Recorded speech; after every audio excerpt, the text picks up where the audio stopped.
दिल्ली के पास यूपी के नोएडा में एक 5 मंजिला इमारत में भयानक आग लग गई। भीषण लपटें उठने लगी। इमारत में अफरा तफरी मच गई, भगदड़ मच गई। बिल्डिंग में रहने वाले लोग जान बचाने के लिए भागने लगे। पुलिस के मुताबिक इमारत में रहने वाले ज्यादातर लोगों को सुरक्षित निकाल लिया गया, लेकिन 2 लोगों की जान चली गई। नोएडा के सेक्टर 66 में ममूरा नाम का इलाका, उसी इलाके में हादसा हुआ। पुलिस का कहना है बिल्डिंग के बेसमेंट में एक इलेक्ट्रिक स्कूटर को चार्ज किया जा रहा था। चार्जिंग के दौरान स्कूटर में धमाका हो गया, उसमें आग लग गई। आसपास कई बाइक खड़ी थीं, कई स्कूटर खड़े थे, गाड़ियां खड़ी थीं। आग उनमें फैल गई और चंद सेकंड के अंदर आग ने विकराल रूप ले लिया। भयानक लपटें उठने लगी। आग की चपेट में आकर कई गाड़ियां जल गईं, कोहराम मच गया। वहां रहने वाले लोग आग बुझाने में जुट गए। आग की लपटों पर पानी की बौछार की गई। कई लोग आग बुझाने में लगे रहे, लेकिन आग को बुझा पाना इतना आसान नहीं था। मार पानी वो इसलिए इधर बच रहा है, इधर इसलिए बच रहा, हवा चल रही उधर की। थोड़ी देर में आग ऊपर की मंजिलों की तरफ बढ़ने लग गई। ऊपर की मंजिलों पर रहने वाले लोग फंस गए। आग बढ़ती जा रही थी, फैलती जा रही थी। आग की लपटें देखकर लोग घबरा गए। उन्हें समझ ही नहीं आया वो करें क्या करें, जाएं तो जाएं कहां, क्योंकि नीचे की तरफ जाने का मतलब मौत को बुलावा देना था। तभी कुछ लोग इमारत की छत पर पहुंच गए। उन लोगों ने इमारत की छत से दूसरी बिल्डिंग की छत पर सीढ़ी लगा दी, बांस और बल्लियां रख दी, एक रस्सी बांध दी। इसके बाद जान जोखिम में डालकर इमारत में फंसे लोग दूसरी बिल्डिंग की छत पर गए, कूद गए। सबसे पहले एक महिला सीढ़ी की मदद से दूसरी छत पर जाती नजर आई। उनके पीछे एक एक करके कई लोग दूसरी बिल्डिंग की छत पर पहुंच गए। इसी सीढ़ी ने यहाँ पर उन 50 परिवारों की जान बचाई। अगर ये सीढ़ी यहाँ नहीं लगती तो शायद सब लोग उसी में फंसे रहते और कहीं ना कहीं धुएं की चपेट में आते, और इसीलिए ये सीढ़ी यहाँ पर लगाई गई। उसके बाद सब लोगों को यहाँ से ऐसे निकाला गया है। पुलिस का कहना है आग इमारत के निचले हिस्से में लगी थी। एक इलेक्ट्रिक स्कूटर को चार्ज करने के दौरान शॉर्ट सर्किट हुआ और आग लग गई थी। जो फायर का जो रीजन अभी तक ज्ञात हुआ है कि कोई इलेक्ट्रॉनिक व्हीकल था, उसका चार्जिंग यहाँ पर की जा रही थी, उससे स्पार्किंग हुई और उसके आसपास में खड़े जो पेट्रोल के व्हीकल्स थे उनमें आग लगी और उसके कारण ये घटना घटित हुई है। कई घंटों की मेहनत लगी। फायर ब्रिगेड की टीम ने किसी तरह आग को बुझाया। तब तक कई बाइक और गाड़ियां जलकर राख हो चुकी थीं। धुएं की चपेट में आने से 2 लोगों की हालत बिगड़ गई। उन्हें अस्पताल पहुंचाया गया, लेकिन दोनों की जान नहीं बचाई जा सकी। पुलिस ने केस दर्ज कर लिया। इमारत के मालिक समेत 2 लोगों को हिरासत में ले लिया। उधर पश्चिम बंगाल के दार्जिलिंग में चीख पुकार मच गई। 4 लोग एक उफनती नदी के बीच फंस गए। लोगों की जान पर बनाई। हालांकि बाद में कुछ लोगों ने उन्हें बचा लिया। एक गाड़ी में सवार 4 लोग, 2 लड़के 2 लड़कियां, नदी के पास पिकनिक मनाने आए थे। मस्ती मजाक में उन्होंने अपनी गाड़ी नदी में उतार दी। गाड़ी लेकर नदी के बीचों बीच पहुंच गए और उसी वक्त अचानक पानी का बहाव तेज हो गया। नदी उफान पर आ गई। गाड़ी नदी में फंस गई। थोड़ी देर में ही गाड़ी में पानी भरना शुरू हो गया। गाड़ी में बैठे लोग घबरा गए, गाड़ी की छत पर चढ़ गए, मदद के लिए शोर मचाना शुरू कर दिया। कुछ ही देर में वहां लोगों की भीड़ लग गई। कई लोग उनकी मदद के लिए वहां आ गए। चारों उस गाड़ी की छत पर खड़े थे। गाड़ी आधी पानी के अंदर थी। आसपास तेज रफ्तार में पानी बह रहा था। ऐसा लग रहा था जैसे किसी भी वक्त गाड़ी बह सकती है। चारों लोग बह सकते थे। तो एक व्यक्ति रस्सी लेकर उनकी मदद के लिए पहुंचे। उन्होंने उस कार की तरफ रस्सी फेंकी। पहली बार में कोई भी उस रस्सी को पकड़ नहीं पाया। उन्होंने दोबारा रस्सी फेंकी तो सबसे आगे खड़े लड़के ने रस्सी पकड़ ली। उसके पीछे खड़े बाकी 3 लोगों ने भी रस्सी पकड़ ली और चारों लोग एक साथ उस रस्सी पर लटक गए। उसकी वजह से आगे खड़े 2 लोग नदी में गिर गए। उनमें एक लड़की पानी के तेज बहाव में बहने लग गई।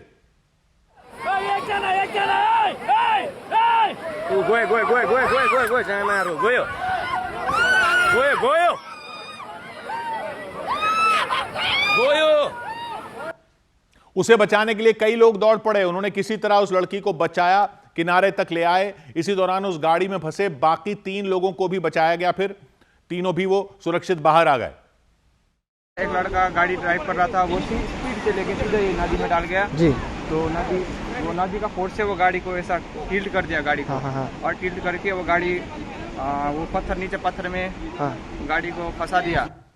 उन लोगों ने उस गाड़ी को निकालने की भी बहुत कोशिश की थी, लेकिन वो गाड़ी बाहर नहीं निकल पाई। इसके बाद उन लोगों ने चारों को पास के एक अस्पताल में भर्ती करवाया। इधर सुप्रीम कोर्ट ने बिहार के भोजपुर में हुए भरत तिवारी एनकाउंटर केस पर सुनवाई से इनकार कर दिया। सुप्रीम कोर्ट ने बिहार के भोजपुर जिले में हुए भरत तिवारी एनकाउंटर केस से जुड़ी याचिका पर सुनवाई करने से इनकार कर दिया और याचिकाकर्ता को पटना हाईकोर्ट जाने के निर्देश दिए। याचिका में सुप्रीम कोर्ट के रिटायर्ड जज की अध्यक्षता में कमेटी बनाकर भरत तिवारी एनकाउंटर केस की जांच कराने की मांग की गई थी। अहमदाबाद में हुए एयर इंडिया के प्लेन क्रैश मामले में एयरक्राफ्ट एक्सीडेंट इन्वेस्टिगेशन ब्यूरो ने सुप्रीम कोर्ट में हलफनामा दाखिल किया।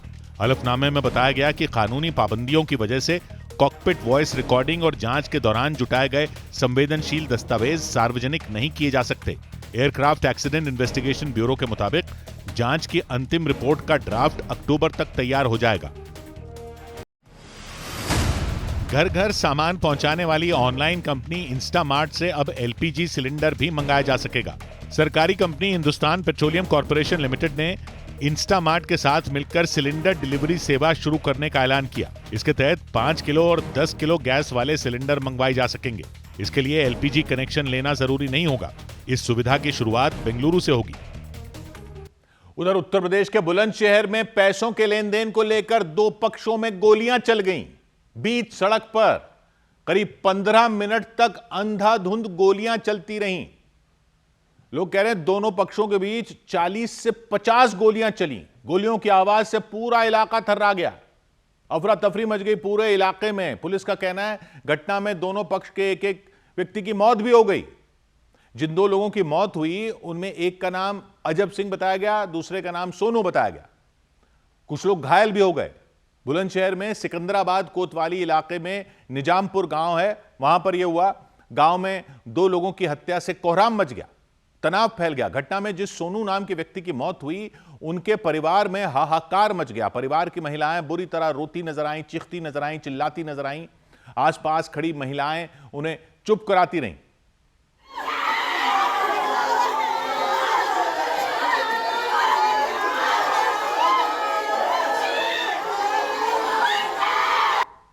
पुलिस का कहना है गांव में रहने वाले उत्तम शर्मा नाम के एक व्यक्ति ने निमित नाम के व्यक्ति से कुछ पैसे उधार ले रखे थे।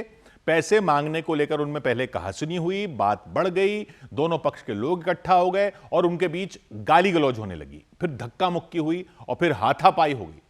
हालात तब बिगड़ गए जब उनके बीच गोलियां चलनी शुरू हो गई।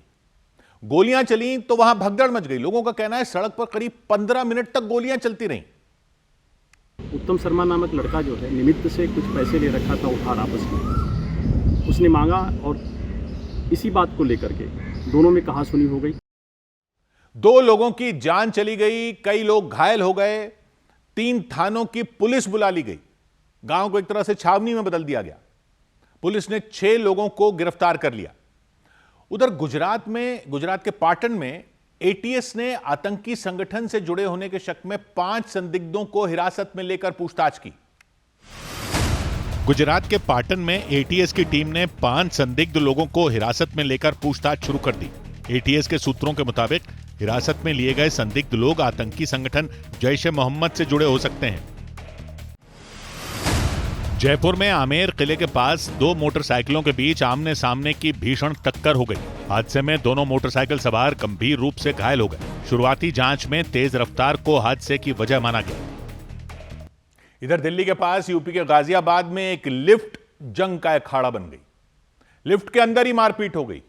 मामूली बात को लेकर 2 लोग आपस में भिड़ गए। लिफ्ट के अंदर पहले बहस हुई, फिर कहासुनी हुई और हाथापाई हो गई और थोड़ी देर में उनके बीच बुरी तरह से मारपीट होने लगी। क्रॉसिंग रिपब्लिक इलाका है गाजियाबाद में।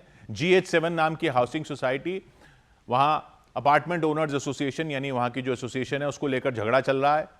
एक प्रबंधन समिति होती है, मैनेजमेंट कमेटी होती है जो हाउसिंग सोसाइटी के कामकाज को देखती है। उसी को लेकर लिफ्ट के अंदर 2 लोग आपस में ही उलझ गए। जमकर घूंसे चले, मुक्के चले, थप्पड़ चले। एक व्यक्ति लिफ्ट में थे, एक फ्लोर पर उसमें 2 लोग आ गए। उनमें एक महिला थी। पहले से जो मौजूद थे व्यक्ति वो मोबाइल फोन चला रहे थे। थोड़ी देर बाद लिफ्ट में जो महिला मौजूद थी वो एक फ्लोर पर उतर गई। इसके बाद उसमें मौजूद दोनों लोगों में फिर बहस होने लगी। कहासुनी से बात शुरू हुई। एक व्यक्ति ने सामने वाले व्यक्ति को मुक्का मार दिया, बात बात में एक के बाद एक फिर कई मुक्के मार दिए। फिर दूसरे व्यक्ति ने मुक्के चला रहे व्यक्ति को पकड़ लिया, उनसे उलझ गए, दोनों गुत्थम गुत्था हो गए। लिफ्ट के अंदर ही दोनों एक दूसरे को मारने में जुटे रहे और लिफ्ट ही जंग का मैदान बन गई। पुलिस ने केस दर्ज कर लिया, इसमें मामले की जांच शुरू कर दी है। उधर बिहार के बेतिया में बारिश हो रही थी लगातार, तो कई सड़कें बह गई। गांव के गांव टापू में तब्दील हो गए। दूर दूर तक सड़कों का नामो निशान ही एक तरह से मिट गया। लोगों की मुसीबतें कई गुना बढ़ गई। जान जोखिम में डालकर लोग नदी पार करने के लिए मजबूर हुए। बेतिया और उसके आसपास के करीब 2 दर्जन गांवों में बेहिसाब बारिश हुई। सड़कें बह गई, गांव का शहर से संपर्क टूट गया। हालात ऐसे हो गए कि लोगों का शहर तक पहुंचना मुश्किल हो गया। बारिश हो गई तो जल भराव हो गया। एक लड़के की तबीयत ऐसी खराब थी, उसे अस्पताल लेकर जाना था, लेकिन गांव की सड़कें बह गईं। उन्हें मजबूरी में नदी को पार करना पड़ा अस्पताल जाने के लिए। पीछे बैठा है, उसका तबीयत खराब है, लेकिन अब जाने रामनगर दवा कराने के लिए। अब पता नहीं कब लौटेंगे, उसका तो कोई गारंटी नहीं है ना। कितना नदी पार करके जा रहे हैं? 5-6 नदी पार करके आए हैं। उफनती नदियों को पार करते हुए कुछ लोगों की बाइकें फंस गईं, कुछ लोगों की बाइक खराब हो गई, बाइक कंधों पर उठाकर बाहर निकालनी पड़ी। कितना बाढ़ है महाराज, 2 दिन से बहुत है वो ना। अब बसरते कितना बाइक हम लोग निकाल रहे हैं इधर से, कितना मदद करे, अपना खेती में जाए कि बाइकें निकाले। लगातार बारिश हो रही है, नदी नाले उफान पर आ गए, सड़कें बह गईं। लोगों ने मांग की कि जब तक सड़कें दोबारा नहीं बनती, प्रशासन शहर तक पहुंचने के लिए कोई दूसरा रास्ता तो तैयार करवाए। उधर महाराष्ट्र के डिप्टी सीएम एकनाथ शिंदे ने दिल्ली में 6 सांसदों के साथ गृह मंत्री अमित शाह से मुलाकात की। महाराष्ट्र के डिप्टी सीएम एकनाथ शिंदे ने शिवसेना उद्धव गुट से उनकी पार्टी में शामिल हुए 6 सांसदों के साथ दिल्ली में गृह मंत्री अमित शाह से मुलाकात की। करीब 70 मिनट तक चली इस बैठक में सांसदों के क्षेत्रों में चल रहे विकास कार्यों और केंद्र से मिलने वाली आर्थिक मदद पर चर्चा हुई। विपक्षी गठबंधन में शामिल एनसीपी शरद गुट ने परिसीमन बिल पर केंद्र सरकार को समर्थन देने के संकेत दिए। सुप्रिया सुले के मुताबिक अगर सरकार 50% परिसीमन पर चर्चा के लिए तैयार होती है तो उनकी पार्टी इसका समर्थन कर सकती है। माना जा रहा है कि संसद के मॉनसून सत्र में सरकार परिसीमन बिल पेश कर सकती है। उधर यूपी के आगरा में एक फ्रिज के अंदर शिवलिंग जैसी आकृति बन गई, तो दर्शन के लिए भीड़ लग गई। जिस मकान में वो फ्रिज था, वहां रहने वाले जो लोग हैं उनका कहना है फ्रिज में खाने पीने का सामान था। रोज की तरह फ्रिज से सामान निकालने के लिए उसे जब खोला गया तो फ्रीजर में बर्फ से एक आकृति बन गई और वो उसे देखकर हैरान हो गए, क्योंकि आकृति को अमरनाथ गुफा वाले पवित्र शिवलिंग से जोड़ दिया उन्होंने। पूरे इलाके में इसकी चर्चा होने लगी। आसपास के लोगों को जैसे ही पता चला वो भी दर्शन करने पहुंच गए। घर पर उनके लोगों की भीड़ लग गई, महिलाओं की, खासकर महिलाओं ने शिवलिंग जैसी आकृति की पूजा करनी शुरू कर दी, जल चढ़ाना शुरू कर दिया, फूल चढ़ाए, रुपए चढ़ाए, प्रसाद चढ़ाया और भजन कीर्तन भी शुरू कर दिया।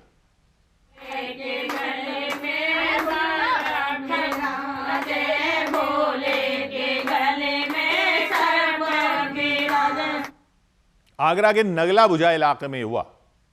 लोगों का कहना है वो अमरनाथ यात्रा पर तो जा नहीं सके, लेकिन खुद महादेव उनके घर आ गए, उन्हें दर्शन दे दिए पवित्र शिवलिंग के रूप में फ्रिज के अंदर। दर्शन के बाद लोगों ने खुशी जाहिर की। एक महिला तो भावुक हो गई। इतने बड़े थे और उन्होंने ओम लिखा था। हमने कभी जिंदगी में नहीं सोचा, हमने भोले बाबा के दर्शन ना मिलेंगे, हमें दर्शन से मिले अपने भोले बाबा के, ना समझ लो हमारा हृदय खुश हो गया। पूरे मोहल्ले में महिलाओं ने प्रसाद बांटा, दर्शन करने पर खुशी जताई। हालांकि कुछ लोगों ने उसे सिर्फ बर्फ से बनी एक आकृति बताया, तो कुछ लोगों ने उसे आस्था से जोड़ दिया, उसे महादेव का चमत्कार बता रहे हैं कुछ लोग। बर्फ पिघलने की वजह से धीरे धीरे आकृति की लंबाई फिर छोटी होती चली गई। हालांकि आसपास की महिलाएं लगातार वहां पूजा करती रहीं, भजन करती रहीं, चढ़ावा चढ़ाती रहीं। इधर केरलम के काजरगोड में सड़क के किनारे एक खंबे से टकराकर एक तेज रफ्तार कार ऐसी पलटी की कई बार पलट गई। 4 लोग उसमें सवार थे। समय पर एयरबैग खुल गया तो सबकी जान बच गई, लेकिन सभी को काफी चोट आई। जैसे ही हादसा हुआ, आसपास के कई लोग मदद के लिए पहुंचे। बिना देरी किए सभी लोगों को कार से बाहर निकाला, अस्पताल पहुंचाया, लेकिन हादसा होते ही वहां चीख पुकार मच गई थी। तेज रफ्तार में सड़क से गुजर रही थी कार, अचानक बेकाबू हो गई और खंभे से टकरा गई। इतनी जबरदस्त टक्कर की कई बार पलटते हुए सड़क के किनारे पहुंची कार घिसटते हुए जाकर रुकी।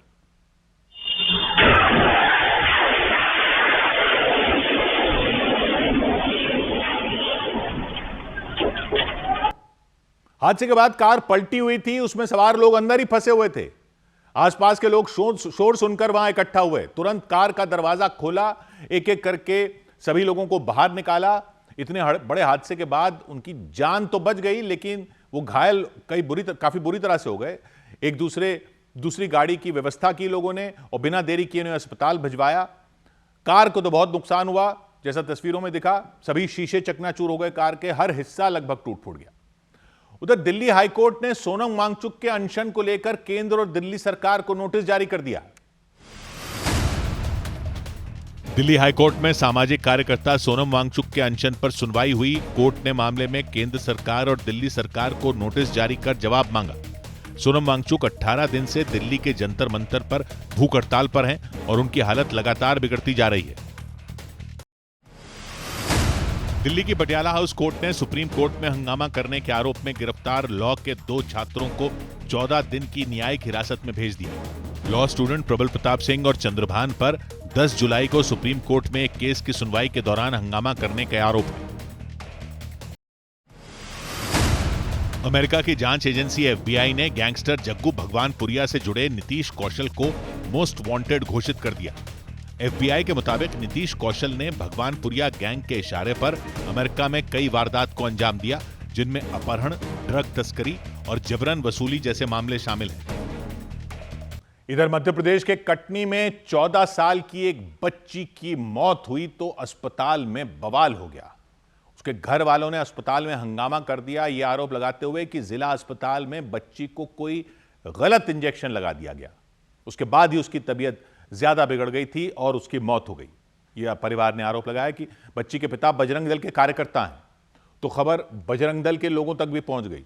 वो भी अस्पताल पहुंच गए और उन्होंने बवाल कर दिया, नारेबाजी की, अस्पताल पर लापरवाही का आरोप लगा दिया। पुलिस बुलानी पड़ गई। हालात संभालने के लिए SDM तक को खुद आना पड़ गया, क्योंकि बच्ची की मौत के बाद सब गुस्से में आग बबूला हो गए और बुरी तरह भड़क गए। शव को लेकर ही नहीं जा रहे थे, वहीं पर हंगामा कर दिया। शव के आसपास बच्ची के घर वाले खड़े हो गए। दावा किया कि बच्ची ठीक ठाक हालत में अस्पताल लाई गई थी, लेकिन केवल पेट दर्द की शिकायत थी, लेकिन अस्पताल में डॉक्टर ने गलत इंजेक्शन दे दिया, जिससे उसकी हालत बिगड़ गई और मौत हो गई। जो लोग हंगामा कर रहे थे उन्होंने डॉक्टर पर हत्या का आरोप लगाया।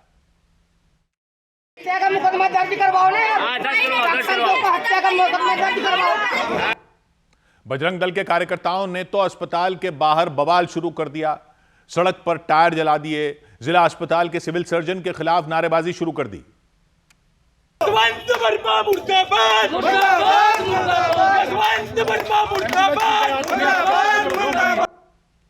बवाल हुआ तो अस्पताल प्रशासन के लोग बाहर आ गए। हंगामा कर रहे लोगों को उन्होंने समझाने की कोशिश की, लेकिन मामला शांत होता नहीं दिखा, बल्कि बजरंग दल के कार्यकर्ताओं और अस्पताल प्रशासन के बीच बहस शुरू हो गई।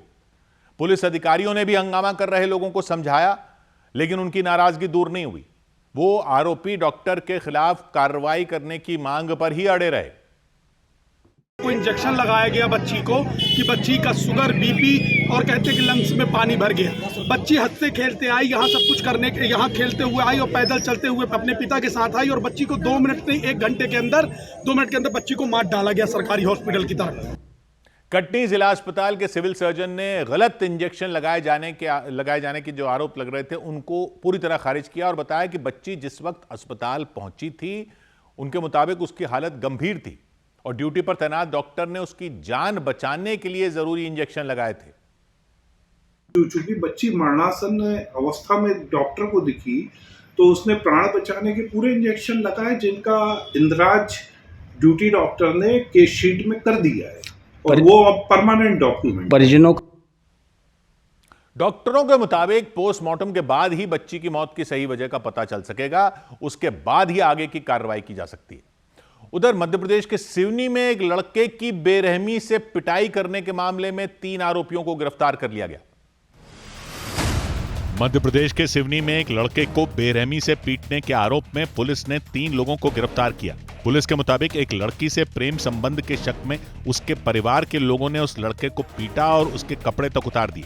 आरोप लगा कि उन्होंने उसके जख्मों पर मिर्च और नमक भी छिड़का। इस घटना का वीडियो सामने आने पर पुलिस ने कार्रवाई की। दिल्ली के नजदीक हरियाणा के गुरुग्राम में किंगडम ऑफ ड्रीम्स नाम के थीम पार्क में भीषण आग लगने से दहशत मच गई। जानकारी मिलने पर दमकल विभाग की टीम वहां पर पहुंची और कड़ी मेहनत के बाद आग पर काबू पाया, लेकिन पिछले कई साल से बंद उस थीम पार्क में आग लगने की वजह का पता नहीं चल सका। इधर पंजाब के लुधियाना में पुलिस पर विकसित भारत जी राम जी योजना से जुड़े कर्मचारियों पर लाठीचार्ज करने का आरोप लगा। वो कर्मचारी ग्रामीण एवं पंचायत विकास मंत्री के घर के बाहर धरना दे रहे थे, तनख्वाह की मांग कर रहे थे। उन कर्मचारियों ने आरोप लगाया कि पिछले 8 महीने से उन्हें तनख्वाह नहीं मिली और इसी मांग को लेकर वो पिछले 1 महीने से प्रदर्शन कर रहे हैं। पंजाब में अलग अलग जगहों पर प्रदर्शन कर रहे हैं। तो सुबह बड़ी संख्या में कर्मचारी मंत्री तरणप्रीत सौंद के घर के बाहर पहुंच गए, वहां धरना दे दिया। तो इसके बाद पुलिस ने उन्हें खदेड़ने के लिए आंसू गैस के गोले दाग दिए। लोग भाग खड़े हुए, भगदड़ जैसे हालात हो गए। चारों तरफ धुआं उठता दिखाई दिया। प्रदर्शन कर रहे कर्मचारियों पर फिर पानी की बौछार भी की गई। कुछ कर्मचारी अपना मुंह ढककर वहां से जाते दिखे। इससे पहले वो मंत्री के घर के बाहर बैठे हुए थे। पुलिस ने उन्हें रोकने के लिए वहां बैरिकेडिंग की हुई थी। गुस्साए कर्मचारियों ने बैरिकेडिंग के सामने ही धरना दे दिया।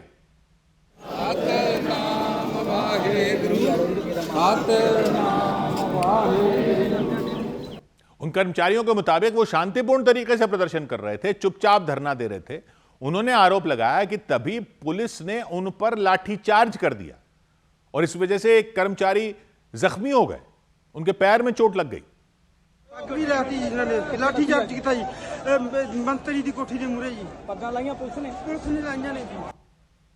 प्रदर्शन कर रहे लोगों ने आरोप लगाया उन्हें पिछले 8 महीने से वेतन नहीं मिला।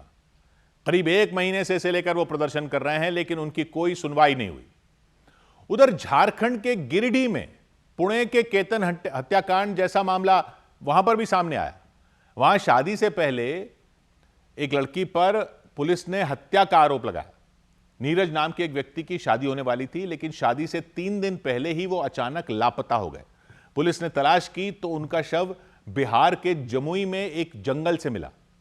आरोप लगाया गया कि नीरज की होने वाली पत्नी उर्मिला ने ही हत्या की साजिश रची थी। वो अपनी बहन के पति यानी अपने जीजा सुभाष को पसंद करती थी। उन दोनों ने ही मिलकर नीरज की जान ले ली, यह आरोप लगाया गया। हालांकि इससे पहले कि वो दोनों अपनी बात रख पाते, पुलिस ने उन्हें गिरफ्तार कर लिया था। तो दावा किया कि उर्मिला ने अपने जीजा सुभाष के साथ मिलकर पूरी प्लानिंग की थी, नीरज को अपने रास्ते से हटाने के लिए, उनकी हत्या करने की। पुलिस के मुताबिक प्लानिंग के तहत शादी से 3 दिन पहले नीरज रहस्यमयी तरीके से अपने घर से लापता हो गए। परिवार वालों ने थाने में गुमशुदगी का केस दर्ज करवाया। पुलिस ने तलाश के लिए कई टीमें बना दी। तो बिहार के जमुई में जंगल से एक व्यक्ति का शव मिला। पहचान की गई तो पता चला शव नीरज का था। पुलिस कह रही है उर्मिला ने सुभाष के साथ मिलकर नीरज की हत्या करवाई। कुछ और लोगों ने इसमें उनकी मदद की और उन्होंने फिर शव को जमुई के जंगल में ले जाकर फेंक दिया ताकि किसी को पता न चले। नीरज हाजरा का इन लोगों ने मर्डर कर दिया है और ये चीज़ें सुभाष हाजरा ने एक्सेप्ट भी किया है कि इन लोगों ने प्लान करके इस चीज़ को अंजाम दिया है। पुलिस दावा कर रही है नीरज के मोबाइल फोन से उसे लोकेशन का पता चला। यह भी पता चला कि नीरज को आखिरी बार सुभाष ने फोन किया था, उसे कहीं मिलने के लिए बुलाया था। उसके बाद से ही नीरज लापता हो गए थे। बाद में पुलिस ने हत्या में इस्तेमाल हथियार भी बरामद करने का दावा किया। उधर पोलैंड के उप विदेश मंत्री ने दावा किया कि 2022 में प्रधानमंत्री मोदी ने राष्ट्रपति पुतिन को यूक्रेन पर परमाणु हमला करने से रोका था। पोलैंड के उप विदेश मंत्री ने रूस यूक्रेन युद्ध को लेकर बड़ा दावा किया। दिल्ली में एक कार्यक्रम के दौरान उन्होंने बयान दिया कि साल 2022 में प्रधानमंत्री नरेंद्र मोदी ने रूस के राष्ट्रपति पुतिन को यूक्रेन पर परमाणु हमला करने से रोका था। फिलिस्तीन के स्वास्थ्य मंत्रालय के मुताबिक गाजा में पिछले 24 घंटे में इजराइल की सेना ने भीषण हमले किए और इन हमलों में 10 से ज्यादा लोगों की मौत हो गई, जबकि 15 से ज्यादा लोग घायल हो गए। उधर ईरान पर जारी हमलों के बीच डोनाल्ड ट्रंप ने वहां तबाही मचाने की धमकी दे दी। उन्होंने साफ किया कि अगर ईरान जल्द ही समझौते के लिए तैयार नहीं हुआ तो उसकी धरती पर बचाने के लिए कुछ भी नहीं बचेगा, कोई भी जिंदा नहीं बचेगा, सब कुछ बर्बाद कर दिया जाएगा, पूरी तरह खत्म कर दिया जाएगा। धमकी ट्रंप ने ऐसे समय पर दी जब अमेरिका ने लगातार चौथे दिन ईरान पर हमले किए, उसके अलग अलग सैन्य ठिकानों पर भीषण बमबारी की, आत्मघाती ड्रोन की बारिश कर दी, मिसाइलों की बारिश कर दी।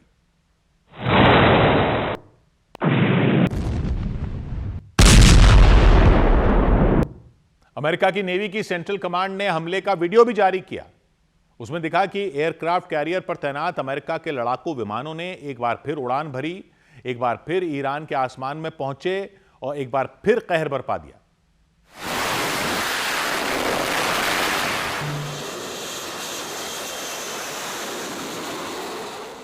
अमेरिका की सेना ने जानकारी दी, उसने करीब 7 घंटे तक लगातार ईरान में एयर स्ट्राइक की और दर्जनों अड्डों को दहलाने का दावा किया, ईरान को गहरे जख्म देने का दावा किया, उसे भारी नुकसान पहुंचाने का दावा किया। अमेरिका के टारगेट पर इस बार भी ईरान के दक्षिणी इलाके रहे, स्ट्रेट ऑफ हॉर्मुज और उसके आसपास के इलाके। बीते एक हफ्ते में अमेरिका वहां सैकड़ों हमले कर चुका है और इनका जवाब देने में ईरान भी कोई कोर कसर छोड़ नहीं रहा। अमेरिका ने हमला किया तो ईरान ने भी पलटवार किया, दोबारा अपने पड़ोसी देशों को निशाने पर उसने लिया। उनकी जमीन पर अमेरिका के जो एयरबेस बने हैं उन पर मिसाइलों की फिर बौछार कर दी, बम की तरह फटने वाले ड्रोन की बौछार कर दी। ईरान ने कुवैत में मौजूद अमेरिका के एक बेस को अपने शाहिद ड्रोन से दहलाया।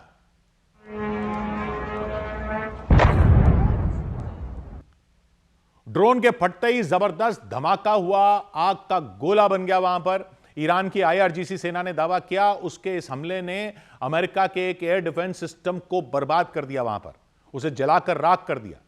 हालांकि अमेरिका ने इसकी पुष्टि नहीं की, लेकिन ईरान ने सिर्फ कुवैत पर ही हमला नहीं किया बल्कि बहरीन पर भी एक बार फिर हमला किया, कतर पर हमला किया, जॉर्डन पर हमला किया। चारों देशों में अमेरिका के सैन्य अड्डे हैं। ईरान ने उन्हीं पर बमबारी करने का दावा किया। इस वार पलटवार के बीच डोनाल्ड ट्रंप ने ईरान को पूरी तरह मिटा देने की धमकी दे दी कि ईरान के पास ज्यादा वक्त नहीं है, बेहतर होगा कि वो अमेरिका के साथ समझौता कर ले, नहीं तो तबाही के लिए तैयार रहे। You better make a deal. You're not going to have anybody left. Trump ने चेतावनी दी अगर ईरान समझौते के लिए नहीं माना तो आने वाला हफ्ता उस पर बहुत भारी पड़ेगा, ईरान के लोगों पर भारी पड़ेगा, क्योंकि तब अमेरिका ईरान में बिजली के प्लांटों पर बमबारी शुरू करेगा, पुलों पर बमबारी शुरू करेगा, अहम सड़कों पर बमबारी शुरू करेगा, उन्हें मिट्टी में मिला देगा। ये कह रहे हैं Trump. It's really bad for them because next week comes the power plants, next week comes the bridges. We're going to knock out all their power plants, we're going to knock out all their bridges. America के राष्ट्रपति ने साफ किया कि जब तक Iran बातचीत की टेबल पर नहीं लौटता तब तक उस पर हमले जारी रहेंगे। और अमेरिका के हमलों के बीच ईरान ने धमकी दी कि वो स्ट्रेट ऑफ हॉर्मुज से कच्चे तेल की एक भी बूंद बाहर नहीं जाने देगा।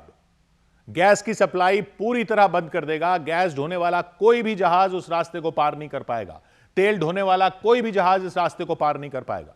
ईरान की इस धमकी से पूरी दुनिया में खलबली मच गई। जो देश खाड़ी देशों से कच्चा तेल और गैस लेते आए हैं उनके माथे पर फिर शिकन आ गई। उन्हें फिर डर सताने लगा कि कहीं हॉर्मुज गलियारे से जो इक्का दुक्का जहाज अभी गुजर रहे हैं उन पर भी रोकने लग जाए। आशंका जताई गई इससे अंतर्राष्ट्रीय बाजार में कच्चे तेल के दाम आसमान पर पहुंच सकते हैं, क्योंकि ईरान की IRGC सेना ने साफ शब्दों में कह दिया कि वो अमेरिका के हमलों को बिल्कुल भी बर्दाश्त नहीं करेगी। जरूरत पड़ी तो स्ट्रेट ऑफ हॉर्मुज को पूरी तरह ठप कर देगी, पूरी तरह बंद कर देगी। किसी भी जहाज को न तो इस पार से उस पार जाने देगी, ना ही उस पार से इस पार आने देगी। कच्चे तेल का कोई भी कतरा, एक भी कतरा हॉर्मुज गलियारे को पार नहीं कर पाएगा, एक बूंद तेल बाहर नहीं आ पाएगा। यह धमकी दी IRGC ने। अंदेशा है कि अगर ईरान ने ऐसा कर दिया तो जंग की वजह से दुनिया पर तेल का जो संकट मंडरा रहा है वो और गहरा हो सकता है। कच्चे तेल के लिए मारामारी बढ़ सकती है। IRGC ने धमकी दी कि अमेरिका की सेना पीछे नहीं हटी तो इसका अंजाम उन सभी देशों को भुगतना होगा जो हॉर्मूज गलियारे के रास्ते व्यापार करते हैं, तेल खरीदते हैं, गैस खरीदते हैं, दूसरी जरूरी चीजें खरीदते हैं। उन सभी को नुकसान उठाना पड़ेगा। हालांकि ईरान के मुताबिक अगर अमेरिका अपनी नाकेबंदी वहां से हटा ले, ईरान पर हमले बंद कर दे, तो ऐसी नौबत ही नहीं आएगी। हॉर्मूज गलियारे को पूरी तरह बंद करने की जरूरत ही नहीं पड़ेगी। लेकिन ट्रंप पर ईरान की इन धमकियों का कोई असर नहीं दिखाई दिया। उन्होंने दावा किया हॉर्मूज गलियारा सिर्फ ईरान के लिए ही बंद है। अमेरिका ने जो नाकेबंदी लगा रखी है उसकी वजह से सिर्फ ईरान के जहाजों को रोका जा रहा है, बाकी देशों के लिए कोई रोक नहीं है। It's open if people want to go through it. We're not opening it for Iran. That's the only one it's closed for. It's closed for Iran both in and out, but it's open now. हालांकि Trump ने जो ये दावा किया इससे महज 24 घंटे पहले ही स्ट्रेट ऑफ हॉर्मूज में 2 जहाजों पर हमले हुए थे। वो यूएई से लौट रहे थे। ईरान की सेना ने उन पर एयर स्ट्राइक कर दी थी। चालक दल में शामिल एक भारतीय की भी मौत हो गई थी। 10 लोग घायल हो गए थे। उधर ईरान के बंदर अब्बास पोर्ट के पास स्ट्रेट ऑफ हॉर्मूज में सामान ढोने वाला एक जहाज डूब गया। समंदर में वो जहाज 2 हिस्सों में टूट गया। कुछ ही घंटों के अंदर जहाज का आधा हिस्सा पानी में समा गया। हालांकि जहाज पर मौजूद चालक दल के सभी सदस्यों को बचा लिया गया। जो जहाज डूबा उसका नाम लूनी बताया गया। 32 साल पुराना जहाज था। तुर्की की एक कंपनी का बताया गया जहाज। लेकिन हॉर्मूज गलियारे से गुजरने के दौरान जहाज ने समंदर में जल समाधि ले ली। समंदर में समा गया। वो समंदर के पानी में डूब गया जहाज। हॉर्मूज गलियारे के पास ईरान का पोर्ट है बंदर अब्बास। उसी के पास लूनी जहाज 2 हिस्सों में टूट गया। बीच का हिस्सा पानी में डूबा नजर आया। जहाज का आगे वाला हिस्सा ऊपर की तरफ उठा दिखाई दिया। जहाज के डूबने को लेकर अलग अलग बातें सामने आई। कुछ रोज पहले जहाज की एक दूसरे जहाज से टक्कर हो गई थी। उसी टक्कर से जहाज के ढांचे को नुकसान पहुंचा था। उसमें दरारें पड़ गई थी। जहाज में पानी भरना शुरू हो गया था और वो समंदर में बीच से टूट गया। दूसरा कारण यह बताया गया कि जहाज समंदर में किसी बारूदी सुरंग से टकरा गया, जो माइन बिछा रखी है ईरान ने। उसी वजह से जहाज बीच से फट गया और पानी भर जाने से स्ट्रेट ऑफ हॉर्मूज में डूब गया। हादसे के वक्त जहाज पर 26 सदस्य थे चालक दल के। उन सभी लोगों को सुरक्षित बचा लिया गया। उधर संयुक्त राष्ट्र सुरक्षा परिषद में अमेरिका और चीन आमने सामने आ गए। संयुक्त राष्ट्र सुरक्षा परिषद में पश्चिम एशिया के हालात को लेकर अमेरिका और चीन के बीच बहस हुई। संयुक्त राष्ट्र में अमेरिका के राजदूत ने चीन पर ईरान और यमन के हूथी लड़ाकों को हथियार मुहैया कराने के आरोप लगाए। अमेरिका ने चीन पर हूथी लड़ाकों पर हथियारों की पाबंदी लगाने वाले यूएन के प्रस्ताव का उल्लंघन करने का आरोप लगाया। अमेरिका में रिटेल महंगाई दर बढ़ने के अनुमान की खबर ने शेयर बाजार में रौनक बिखेर दी। शेयर बाजार ने मजबूती के साथ कारोबार की शुरुआत की। निवेशकों की खरीदारी की वजह से सेंसेक्स और निफ्टी में तेजी रही। कारोबार बंद होने तक सेंसेक्स 130 अंकों की बढ़त के साथ 77,185 पर बंद हुआ और निफ्टी 26 अंकों की मामूली बढ़त के साथ 24,078 पर बंद हुआ। उधर पाकिस्तान के कब्जे वाला कश्मीर एक बार फिर सुलग उठा। पाकिस्तान की सरकार के खिलाफ होने वाले मार्च से पहले वहां भयानक हिंसा भड़क गई। गोलियां चल गईं। आंसू गैस के गोले दागे गए। पाकिस्तान की सेना पर आरोप लगा। फायरिंग में कई लोगों के मारे जाने की खबर मिली। पीओके में प्रदर्शन कर रहे लोगों ने दावा किया 8 जगहों पर गोलीबारी हुई। आरोप लगाया कि पाकिस्तान की सेना ने निशाना साध कर प्रदर्शनकारियों पर फायरिंग की। 9 जून से पीओके में लोग सड़कों पर हैं। पाकिस्तान की सरकार और सेना के खिलाफ वो आवाज बुलंद कर रहे हैं। इस दौरान एक बार नहीं, कई बार पाकिस्तान की सेना पर फायरिंग करने के आरोप लगे। करीब 30 लोगों को जान तक गंवानी पड़ी। पीओके में प्रदर्शन की अगुवाई JAAC जॉइंट अवामी एक्शन कमिटी नाम के संगठन ने की हुई है। शहबाज सरकार के सामने 38 मांगे रखी गई थी। ऐलान किया कि मांगे नहीं मानी गई तो ऐसा आंदोलन होगा जो संभाले नहीं संभलेगा पाकिस्तान से। उसी को लेकर एक बड़ा मार्च निकाला गया, डिसीजन डे लॉन्ग मार्च।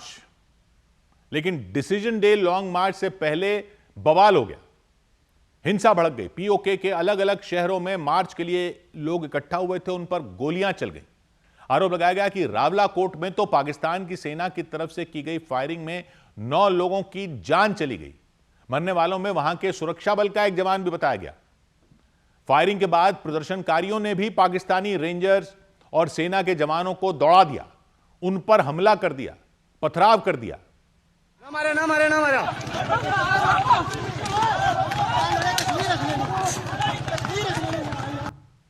जेएसी से जुड़े लोगों ने दावा किया कि पाकिस्तानी सेना ने उन्हें दहशतगर्द बताकर, आतंकी बताकर कुचलने की कोशिश की, उनके सीने पर गोलियां चलाईं, जबकि वो अपनी मांगों को लेकर आवाज उठा रहे थे।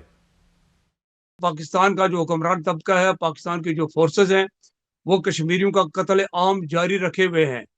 कल भी हमारे 10 लोगों को शहीद किया गया, इससे पहले भी बेशुमार लोगों को शहीद किया गया। डिसीजन डे लॉन्ग मार्च हो रहा था, उसको लेकर पीओके में बड़ी तैयारी दिखी। कई इलाकों में बाजार बंद कर दिए गए, स्कूल बंद कर दिए गए, सरकारी दफ्तर बंद कर दिए गए, कारखाने बंद कर दिए गए, मतलब वहां लॉकडाउन जैसा माहौल बना दिया गया। लेकिन पाकिस्तान की सरकार के खिलाफ विद्रोह का बिगुल फूंक चुके लोग सड़कों पर उतर आए, तय समय पर मार्च निकाला, नारेबाजी की।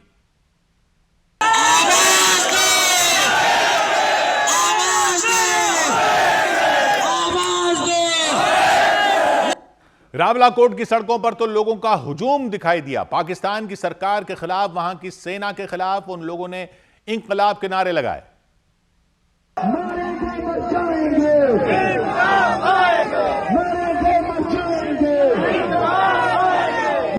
रावलाकोट के अलावा प्रदर्शनकारियों का सैलाब पीओके के दूसरे इलाकों में भी नजर आया। लोगों की भीड़ कोटली में जुट गई, मीरपुर में जुट गई, हटियानवाला में जुट गई, मुजफ्फराबाद में जुट गई। प्रदर्शन में बच्चे दिखे, महिलाएं दिखीं।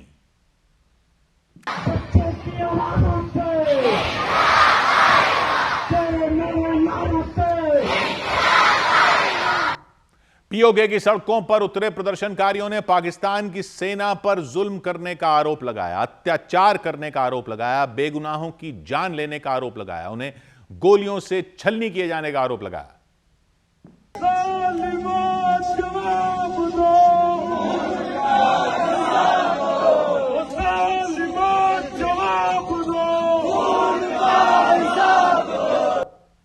पीओके में बढ़ते तनाव के बीच समझौते की भी कोशिश की गई, बातचीत के प्रयास किए गए। पाकिस्तान की एक पार्टी है जमीयत उलेमा इस्लाम, उसके नेता मौलाना फजलुर रहमान, धर्मगुरु भी हैं वो, उन्होंने जेएसी और सरकार के बीच मध्यस्थता की पहल की।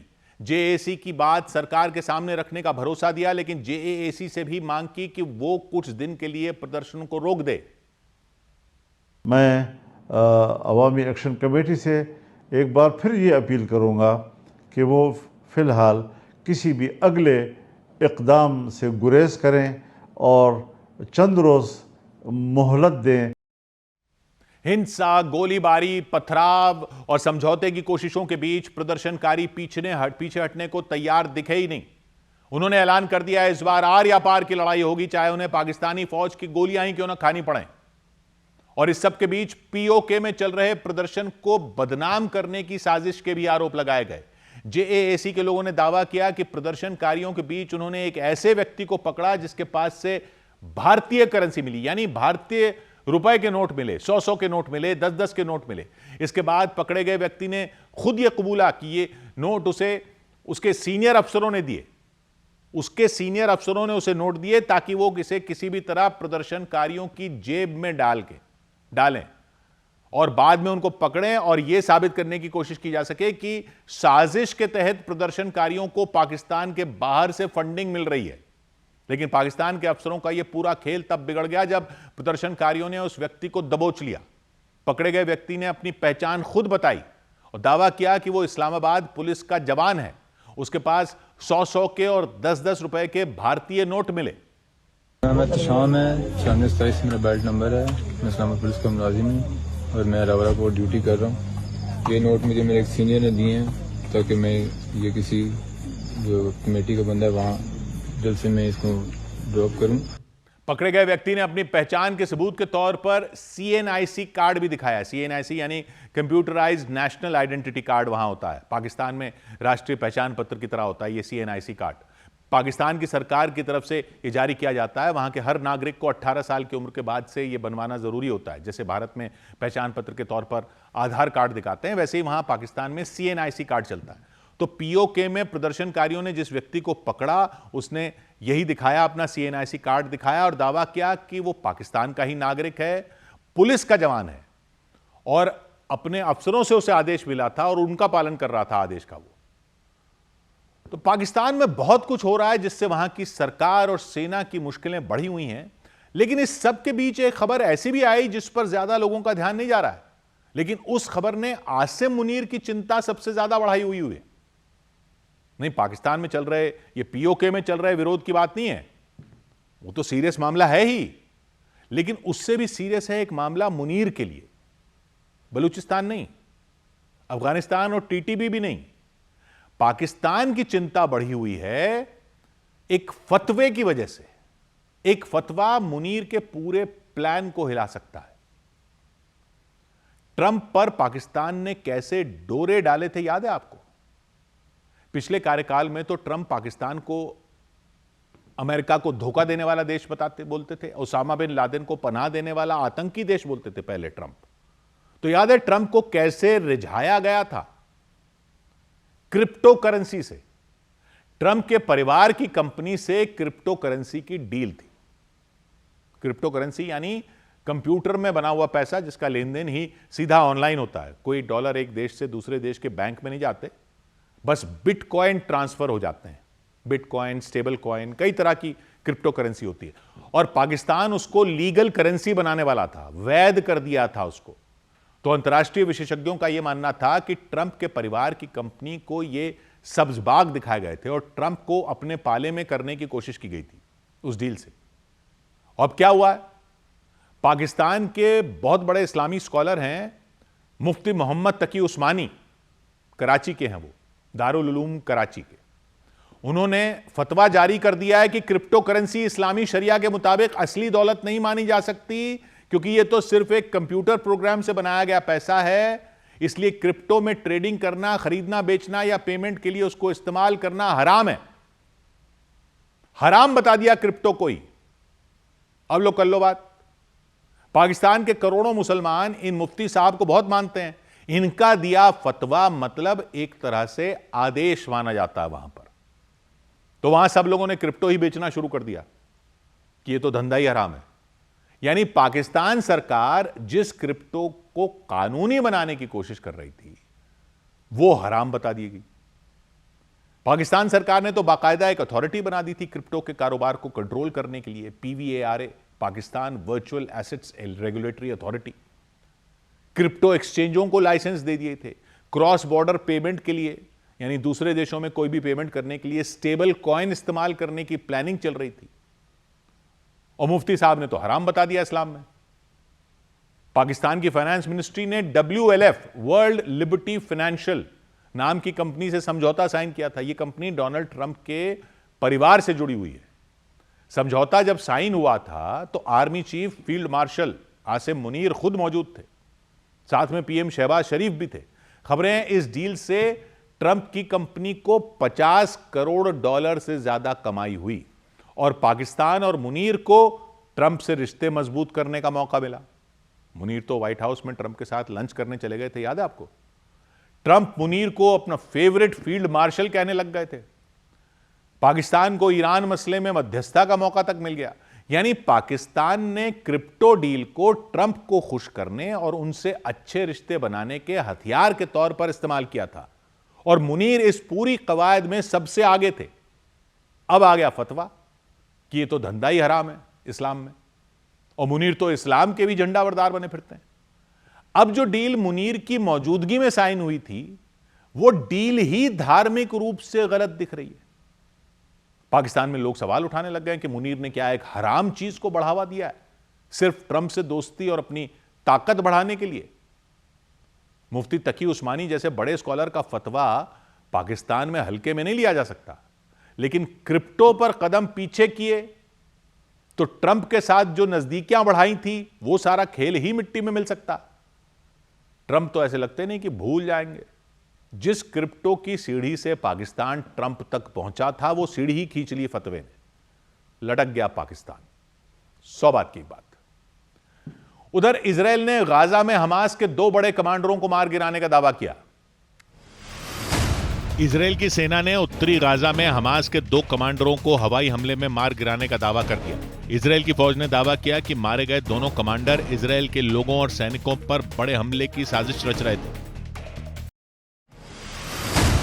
क्रिकेटर रोहित शर्मा भारत के लिए सबसे लंबे समय तक इंटरनेशनल क्रिकेट खेलने वाले तीसरे बल्लेबाज बन गए। वो टीम इंडिया के लिए 19 साल से ज्यादा समय से क्रिकेट खेल रहे हैं। दूसरे नंबर पर मोहिंदर अमरनाथ का नाम है। उनका क्रिकेट करियर 19 साल 310 दिन का रहा। और पहले नंबर पर सचिन तेंदुलकर हैं। उनका क्रिकेट करियर 24 साल 1 दिन का था। कोलकाता में बंगाल के पूर्व मंत्री मदन मित्रा टीएमसी छोड़कर ऋतुव्रत बनर्जी के नेतृत्व वाले बागी गुट में शामिल हो गए। ममता बनर्जी के करीबी माने जाने वाले मदन मित्रा ने टीएमसी के सभी पदों से इस्तीफा देने का ऐलान कर दिया। दिल्ली में स्वतंत्रता दिवस समारोह और सुरक्षा को लेकर 15 अगस्त तक पर्यटकों के लिए लाल किला बंद कर दिया गया। हर साल 15 अगस्त को प्रधानमंत्री लाल किले से देश को संबोधित करते हैं। उससे पहले लाल किला परिसर और उसके आसपास के इलाकों में सुरक्षा के कड़े इंतजाम किए जाते हैं।